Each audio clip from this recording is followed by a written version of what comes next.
વીરભદ્ર અખાડા નવયુવક દ્વારા volleyball tournament યોજાઈ। વીરભદ્ર અખાડા નવયુવક દ્વારા રાત્રિય પ્રકાશ વોલીબોલ ટુર્નામેન્ટનું આયોજન કરવામાં આવ્યું હતું, જેમના ઉદ્ઘાટન પ્રસંગે દીપકસિંહ ગોહિલ પીએસઆઈ તેમજ મધુભાઈ શાહ, અરવિંદભાઈ અણજારા સહિતના મહાનુભાવો ઉપસ્થિત રહ્યા હતા, જેમની ઉપસ્થિતિમાં દીપ પ્રાગટ્ય કરી વોલીબોલ ટુર્નામેન્ટને ખુલ્લી મૂકવામાં આવી હતી, જેમાં વોલીબોલના ખેલાડીઓ દ્વારા ઉત્કૃષ્ટ દેખાવ કરવામાં આવ્યો હતો।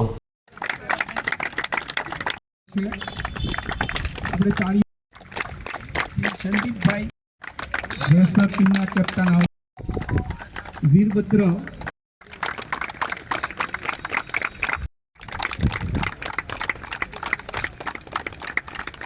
કે નૈયા સાહેબ ખેડૂતો શૈલેષભાઈ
વોલીબોલ સ્પર્ધાના ઉદ્ઘાટન માટે પધાર્યા છો, તો આપ સૌનું હું હાર્દિક સ્વાગત કરું છું।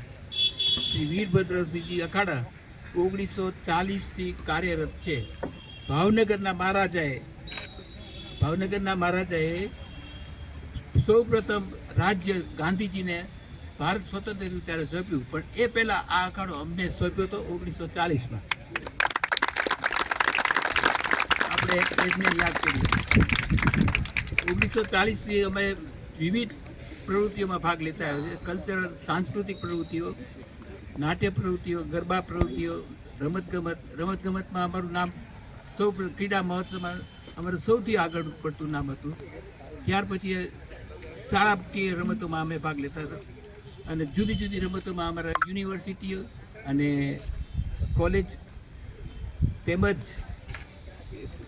આંતરિક સ્પર્ધાઓ જે યોજાય એમાં બધા અમે ભાગ લેતા, અને છેલ્લા લગભગ નહીં તો 80 વર્ષથી આ સંસ્થા ચાલી રહી છે, તો અને આપ સૌના સહકારથી આ ચાલે છે। ભાવનગરમાં ખૂબ સરસ દરેક રમતનું આયોજન થાય છે ને સારા સારા રમતવીર એનું ટેલેન્ટ બતાવે છે। રમતનું જીવનમાં ખૂબ મહત્ત્વ છે। આપણે બાળપણથી વૃદ્ધાવસ્થા સુધીમાં આપણો દરેક રોલ બેસ્ટમાં બેસ્ટ કરવાનો હોય, એમ રમતમાં પણ આપણને જે પોઝિશન મળે એમાં આપણે આપણું 100% આપવાનું હોય। આપણે આપણું બેસ્ટ આપવાનો પ્રયત્ન કરીએ, રિઝલ્ટ કોઈ પણ આવે તો આ તબક્કે દરેક ટીમને હું ખાસ ઓલ ધ બેસ્ટ કહીશ ને તમારા જીવનમાં રમત એક જીવનનું એક અભિન્ન અંગ છે। એને તમે તમારા જીવનમાં વણી લેશો તો જે મેં વાત કરી કે અમારા કોચ સર છે, એક્સિસ બેંકના મેનેજર સંદીપભાઈ છે, આ બધા યુવાનો ફૂલ સ્ટ્રેસ સાથે પણ રમત છે ને એટલે દરેક એના લાઈફમાં જે ઇસ્યુ આવે છે એ ઇઝીલી સોલ્વ કરી શકે છે।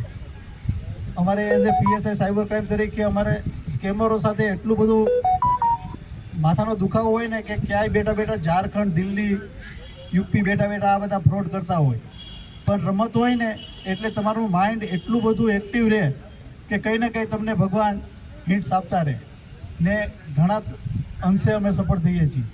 તો આવા ઉર્જાવાન યુવાનોને જોઈને આજે ખૂબ આનંદ થયો ને ખાસ આભાર આ ઓર્ગેનાઇઝેશન ટીમનો માનીશ કે જેને અમને આ તક આપી.